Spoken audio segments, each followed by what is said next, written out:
Hello everybody, I hope everybody's keeping well and staying safe and working hard.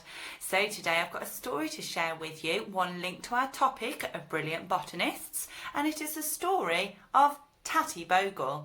I hope everybody enjoys the story as much as I have. Old Tattybogle stood in the middle of a field. He had been there for a long, long time. He was made of sticks and sacks and the farmer's worn-out clothes. His head was full of straw and cheerful thoughts. When the wind blew, he rocked from side to side, and his hat jumped up and down, but it never blew away because it was tied under his chin with good, strong twine. "I like a bit of a dance," said Tattybogle. When it rained, the drops made a drumming noise on his hat. "Music!" said Tattybogle. Little waterfalls ran down from his floppy hat past his face. He liked that. "It's like being a statue in a fountain," said Tattybogle. He was happy when the stars twinkled and the moon shone.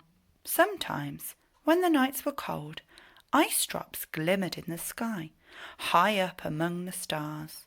Tattybogle thought they were as pretty as a summer day rainbow. He was happy when the snow made a mound on the top of his hat. "It keeps my brains warm," said Tattybogle. "I feel just like a king with a silver crown."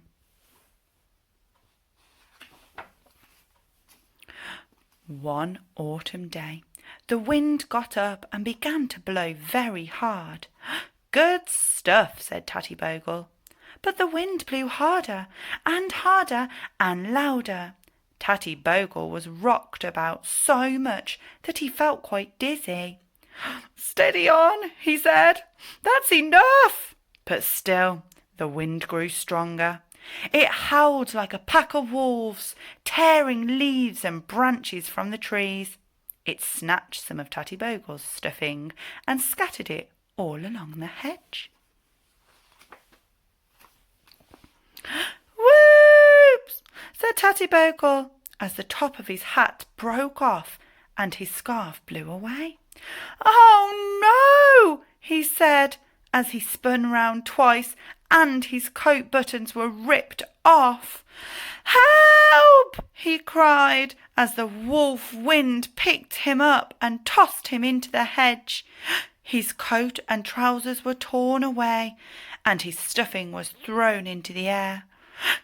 "Dearie me," said Tattybogle, "all that's left of me is a stick and a few wisps of straw. I hope the farmer will find me soon and mend me." But when the farmer came walking through his fields, he said, "Bless my soul, the wind has blown Tattybogle all to bits. His coat's in the ditch and his scarf's all tangled up in a holly bush. I wonder where the rest of him is. What's that? Oh, it's only an old stick." Then he went away again. "Well," said the stick, "I can't be a Tattybogle without any stuffing or clothes. What else can I be?" He tried to think, but he couldn't. He was just a stick. Winter came, dark and cold. First it rained, and the stick sank a little way into the wet earth. Then it froze, and the stick was held fast in the icy ground. Snow fell, making a deep white carpet all over the earth. It piled up round the bottom of the old stick in the hedge. The winter lasted a long time, and the stick stood there, silent and still. The moon shone bright across the field, but no light fell on the old frozen stick in the dark corner of the hedge.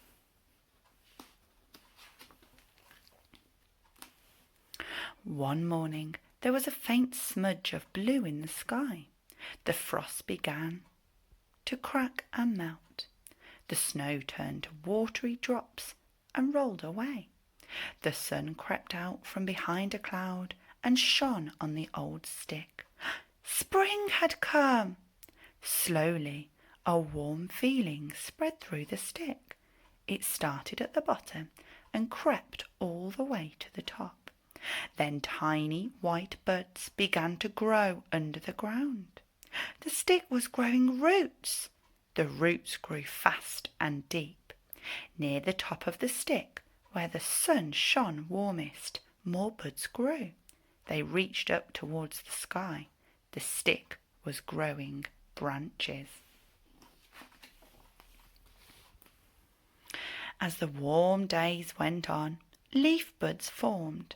Then it rained, and the buds unfolded and opened. The new leaves fluttered in the air. A thin, whispery voice from somewhere deep inside the stick said, "A drop of rain does you a power of good." Raindrops pattered on the new leaves. "Music," said the voice. The spring days grew longer, and the sun shone. New buds grew and broke into dancing golden catkins. Then, one sunny morning, the farmer came with a bundle of sticks and straw and worn-out clothes. Tattybogle watched as he built a fine, new scarecrow. The new scarecrow looked across at Tattybogle. "What a beautiful tree," he said. "I feel like a king with a golden crown," said Tattybogle as he waved his branches in the summer breeze. And that's the end of the story of Tattybogle. I hope you enjoyed it, everybody. Bye.